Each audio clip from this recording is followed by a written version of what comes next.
Kapuso, nabudayan ka bala magsaulo sang mga numero, petsa o kundi gani mga tinaga nga alien o kun bag-uhanon lang sa imo nga palamatinan? Kilalahon naton ang isa nga pinasahi nga maestra.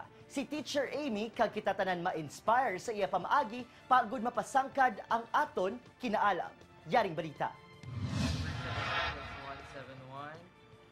Number 9. Okay. Is ready? Agud mapasangkad ang ihibalo kag mapataas ang brain power sang mga kabataan, ginpatukod ni Teacher Amy ang isa ka School of Positivity sa City of Smiles. The school is providing techniques on how to really improve it because these are the things na usually missed out in school. Kaysa school, they usually promote rote learning, sulit-sulit nga pagbasa, which is not, it's no longer bala appealing sa mga kabataan. So, Ang iya after-class program mayor nga ginatutukan ang mga memorization technique.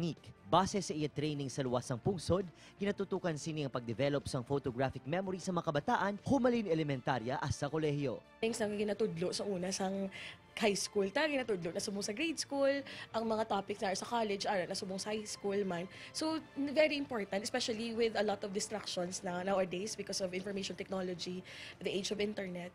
So I think it's really very important that all these students or these children even at the early age gina-focus gid ang brain development. Kasampo ni Teacher Amy, in random order, ginmit lang ko ang mga tinaga kag numero kag insigida nga ginsaulo sa mga kabataan. Boss.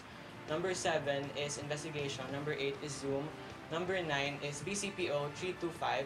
Number 10 is Greater Manila area. I was brought up to embrace the value of learning in our everyday life. So that's why that made me realize that SMART is cool in the way that you would be able to know things nga mas masadyahan kang. Try to sharpen our mind through various techniques that allow for imagination and creativity. Numero man bala ukon mga pinasay nga matinaga. Tanan wala lipat-lipat.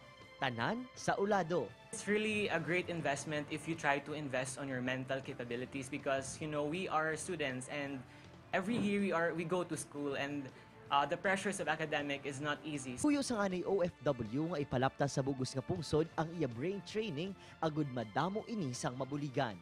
So, amo niya technique siya is like, paano nga do gahampang ka lang, nga do gakadlaw ka lang, pero gatuon ka, and then it lessens the period of time mo.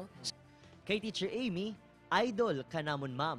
Ikaw isa sa simbolo sang kaalam kag kapisan. Gapamatuod, practice makes perfect. Sa memorization man bala, ukon sa paglabot, sang aton mga handom.